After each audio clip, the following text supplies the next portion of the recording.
Est-ce que, en même temps, ça veut dire quand même que lorsqu'on voit tout ce que propose là Emmanuel Macron, on peut quand même, il y a des poches d'emploi, vous êtes d'accord, de création d'emploi, Jean-Claude Mailly?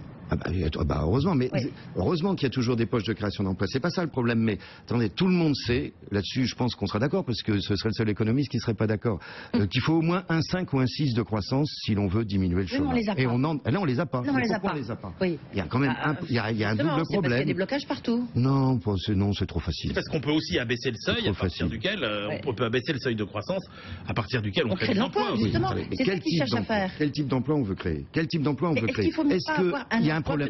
Il y a un problème. Non, moi je rentre pas là-dedans. C'est trop facile. Non, les mini-jobs à 400 € par mois, merci. Si c'est ça la libération, c'est plutôt une forme d'esclavage, qu'on le veuille ou non. Quand vous touchez 400 € par mois, vous pouvez pas vivre avec ça. Faut bien en avoir conscience. Ça existe dans pas mal de pays. Moi, quand je discute avec mes amis allemands, c'est ce qu'ils disent en tous les cas. Donc, attention à ce qu'on crée comme emploi. C'est pas aussi évident que ça. Et il y a un problème européen, ça c'est vrai, et il y a un problème de politique économique nationale aussi. On peut aussi, moi j'évoquais la question de la réforme fiscale, qui est pour nous un point important qu'un gouvernement devrait faire. C'était bien parti, et là c'est tombé à l'eau. Oui, complètement. Là, ce matin même, il y avait Jean-Marc Ayrault, l'ancien Premier ministre, qui parlait. Il n'a même pas parlé de cette réforme fiscale qui devait être quand même... Et qu'il avait lancé, lui. Il avait lancé, oui, qu'il avait lancé. Voulu, même en humiliant, en l'occurrence, on s'en souvient, Pierre Moscovici, qui était ministre de l'économie et des finances à l'époque. Et sur l'assurance chômage, là aussi, vous avez dit, je ne saisis pas le ballon d'essai envoyé par encore lui, Emmanuel Macron. Oui. Pourquoi sur l'assurance chômage? Et les enquêtes sont assez intéressantes qui ont été faites, les expériences qui ont été faites à Poitiers, dans la région Poitiers, qui montrent que tout le monde ne cherche pas un emploi. Il y en a qui cherchent un emploi, qui en ont absolument besoin. C'est vital, on est d'accord, Jean-Claude Mailly. En même temps, il y a peut-être un peu de contrôle à faire. Non, mais attendez, qu'il y ait des contrôles, c'est prévu, c'est pas ça le problème. Non, mais attendez, le problème, d'abord, à juste titre, les 3 expérimentations qui ont été faites par Pôle emploi, d'ailleurs le directeur l'a expliqué tout à l'heure, attention, on ne peut pas généraliser, c'est compliqué, il faut qu'on affine les choses, c'est relativement limité comme expérience. Pourquoi des gens n'ont été radiés, par exemple, c'est pas uniquement obligatoirement parce qu'ils ne cherchent pas d'emploi. Il y a des cas de gens qui sont depuis très longtemps au chômage, qui sont découragés. Il y a des gens malades. Il y a tous les cas de figure. Donc il faut. Non, mais attendez, mais tout système, il y a toujours quelqu'un qui abuse dans un système, quel qu'il soit. Ça, c'est évident. Mais qu'il y ait des contrôles, c'est pas ça le problème. Mais attendez, on a aussi 5 millions de chômeurs. Donc il faut regarder les choses de manière... Regardez l'expérimentation. Quand vous avez un prix Nobel qui vous dit que le CDI, CDD, c'est catastrophique, qu'il faut faire un contrat de travail unique... Jean Tirole. Ouais, c'est pas nouveau. Oui, mais d'accord. Il a été prix Nobel.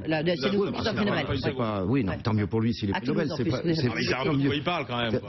C'est la microéconomie essentiellement, son travail. Mais un contrat unique. Non, mais c'est pas nouveau. C'est toujours les mêmes, les CAUC, les machins qui sortent ça depuis des années. Oui, sauf qu'on a toujours 5 millions de chômeurs. Oui, mais attendez. On n'aboutit à rien si on fait pas ça. Mais non, c'est pas une question de contrat de travail. Attendez, si le CDI était si rigide que ça, il y aurait moins de chômeurs dans notre pays. Parce que le CDI, on les vire.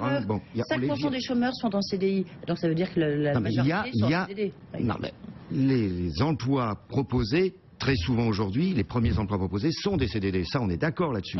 Si on raisonne, j'aime pas le terme en stock, il y a encore 85-86% des contrats de travail qui sont des CDI. Alors, un contrat de travail qui serait unique et plus flexible, parce que c'est ça l'idée. D'accord, on élargirait la flexibilité. En France, on y répond, il y a de la flexibilité à travers le CDD, je ne dis pas que c'est bien, puisqu'il y a des règles qui ne sont pas souvent respectées, il y a de la flexibilité par l'intérim, dans d'autres pays c'est de la flexibilité par du temps partiel imposé, dans d'autres pays c'est des mini-jobs, ça existe d'une manière ou d'une autre. Mais du coup on fait que des CDD et on fait de l'intérim, alors qu'on pourrait faire des CDD énormément et de plus en plus, c'est ce que font de plus en plus. On fait des stages aussi. Et des stages, troisième, vous avez raison. Donc autant faire des CDI avec plus de flexibilité, non? Non. Pourquoi voulez-vous faire des CDI avec plus de flexibilité? C'est peut-être mieux qu'un intérim, c'est peut-être mieux qu'un CDD. On est en train d'avoir une politique économique rigide au niveau européen comme au niveau national, il n'y a pas que la France, et après on essaie de dire, tout le reste on gagnera en faisant de la déréglementation et de la flexibilité. Et donc, pour faire ça, ce qui est une forme de libéralisme poussé, et on voit ce qu'il arrive, y compris dans notre gouvernement aujourd'hui, quand vous faites du libéralisme économique poussé, vous faites de l'autoritarisme social. 2 questions quand même, Jean-Claude Mailly, vous voyez, ça passera très vite en l'occurrence. Vous avez les négociations se sont ouvertes jeudi soir dernier, en l'occurrence avec le MEDEF. On voit que ça va être difficile, parce que Pierre Gattaz a redit qu'il voulait retoucher à l'assurance chômage. Il a fait des propositions. Il s'est planté aussi. Il ferait bien, Pierre Gattaz ferait bien en tant que président du MEDEF de savoir les textes qui sont signés par le MEDEF. Il a dit qu'il y avait une clause de revoyure dans le texte, c'est faux. Il s'est planté. Il n'y a pas de clause de revoyure. Il y a un groupe de travail prévu, mais ça c'était prévu, etc. Il n'y a pas de clause de revoyure. Donc non, donc ça démarre mal. Pas. Oh, non, mais en plus c'était pas l'objet de la discussion. L'objet de la discussion, c'était, on n'a même pas parlé. Si vous voulez ça, on en a même quasiment pas parlé. C'est nous qui en avons parlé. L'objet, bien sûr, dans cette première réunion de négociation, l'objectif premier du patronat, c'est la déréglementation et l'inversion de la hiérarchie des normes. Allez, toute dernière question quand même, parce que vous étiez venu au départ, mais c'est vrai qu'il y a une actualité quand même extrêmement forte. Vous le savez, il faut sauver le service public. C'est un petit livre, vous vous rappelez tous les chiffres, en tous les cas, sur le service public, et vous êtes pour un service de public de proximité. C'est peut-être ça, en fait, il faut délocaliser le service public. Non, c'est pour assurer une présence sur l'ensemble du territoire, c'est ça qu'on explique. Moins à Paris, moins central, et peut-être plus... Oui, non, mais vous avez beaucoup de départements, et ça va, ce qui était annoncé sur Châlons hier, par exemple, sur fermeture d'un régiment, il faut voir toutes les conséquences derrière, ça joue sur l'activité économique, ça joue... Bon, 1000 emplois pour Châlons. Voilà, on a pris 250 exemples concrets, précis, de désertification ou de remise en cause et les conséquences pour les usagers. Et ça, ce type de débat, on veut le poser publiquement, parce qu'à un moment donné, il faut savoir ce qu'on veut. Vous faites des propositions de réforme?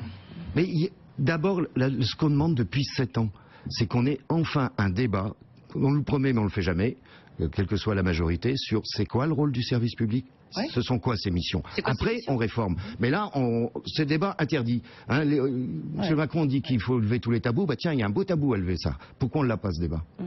Et Marie-Lise Lebranchu, Jean-Yves Le Drian, tout ça, vous les avez rencontrés? Non? Je n'ai pas rencontré Jean-Yves Le Drian récemment, mais regardez ce qu'on annonse. Fermeture de régiment, fermeture du Val-de-Grâce.